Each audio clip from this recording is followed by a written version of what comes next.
আমার মারে মাইরা লাইছে, আমার মারে, আমার মা, আমার ভাই বোন আছে, আমার মারে তার আমরা কেমনে থাকবো গো? রাতে সকালে মাইরা লাইছে, আরে ফাঁসির গলায় ঝুলাইতে চাই আমরা। স্বামী প্রতি রাতে বন্ধু বান্ধব নিয়ে মদ খাবেন, এটা ছিল তার নিত্যদিনের রুটিন। এরপর একটা পর্যায়ে স্ত্রী সেটার মেনে নিতে পারছিলেন না।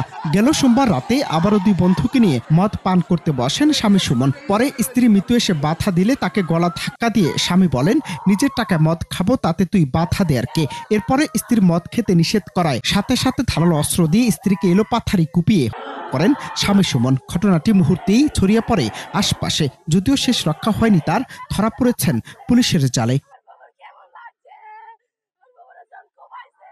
ঘটনাটি ঘটে মুন্সিগঞ্জের সদর উপজেলার মীরকাদিম পৌরসভার পূর্বপাড়া এলাকায়। বিষয়টি জানাজানি হলে স্থানীয়রা পুলিশকে খবর দিলে পুলিশ এসে নিহতের মরদেহ উদ্ধার করে। ময়নাতদন্তের জন্য মুন্সিগঞ্জ জেনারেল হাসপাতালে মর্গে প্রেরণ করা হয় নিহতের লাশ। এ সময় ঘটনাস্থল থেকে একটি মদের বোতল ও 3টি গ্লাস উদ্ধার করে পুলিশ। নিহত মিতু আক্তার মীরকাদিম পৌরসভার নয়াদিঘির পাথর গ্রামের মন্টু মিয়ার মেয়ে এবং তার 3টি সন্তান রয়েছে। আমার মারে মাইরা লাইছে, আমার মারে, আমার মা, আমার ভাই বোন আছে, আমার মারে তার আমরা কেমনে থাকবো গো?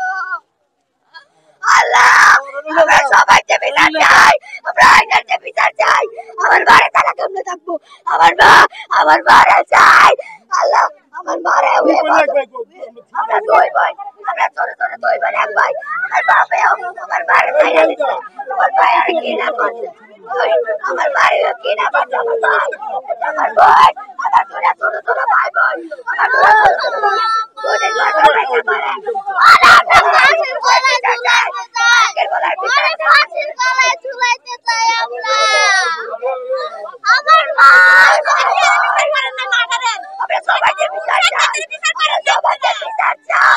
এদিকে ঘাতক সুমন মিয়া একই এলাকার শরতুল্লাহ মিয়ার ছেলে। একাধিক সূত্র বলছে, স্ত্রী থাকার পরেও নিহত মিতু এবং সুমন দুজনেই গোপনে বিয়ে করেন। সেই বিয়ের কিছুদিন পর থেকে স্বামী ও স্ত্রীর মধ্যে পারিবারিক কলহ শুরু হয়। তবে গতকাল সোমবার রাতে পার্শ্ববর্তী এলাকার পূর্বপাড়া গ্রামের রতন মিয়ার ছেলে মোহাম্মদ লিঙ্কন মুকুল হাজির ছেলে আকাশ নিহত মিতুকে তার বাবার বাড়ি থেকে নিয়ে আসে। পরে গভীর রাতে মদ পান করতে বাধা দেয়া ভাড়া বাড়িতেই মিতুকে খুব তা করে তার স্বামী সুমন। এ ঘটনায় সুমনের সহযোগী হিসেবে লিঙ্কন আকাশ নামের দুইজন জড়িত থাকতে পারে বলে ধারণা করা হচ্ছে।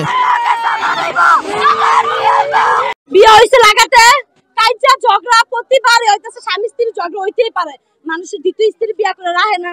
কি হইছে এমন করতে করতে আমার বাচ্চা ছেলে আমরা, আমার দাদিরা সবাই এমন বিশ্বাস করছে, এমন এ সময় নাকি পাত পাইয়া ধরে। আর আমার ফুফুকে আমি চাইতাম না, আমার ওই মাইরা লাইব, ওই মাইরা নেব, সবাইকে মর কথা তোর কইলে হইলে মাইরা লাইব।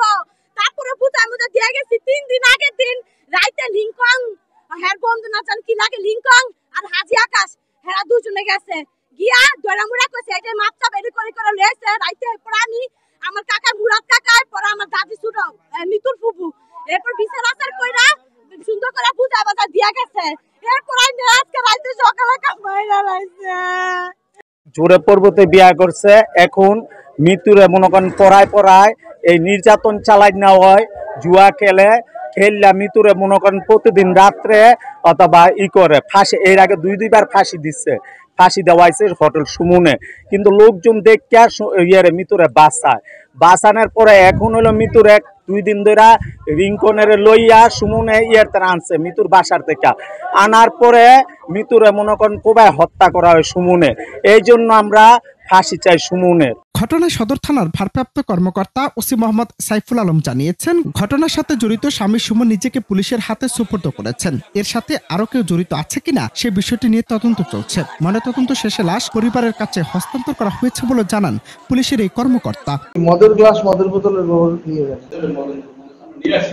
ও আচ্ছা আচ্ছা, আমি ওই জি এটা ডিটেইলস এখনো করি নাই আর কি। লাশ নিয়ে আসছে মর্গে, আত্মসমর্পণ করছে। হ্যাঁ, আচ্ছা জিজ্ঞাসাবাদ করে দেখি। Ananta Hasan Masud, Bangla TV news desk.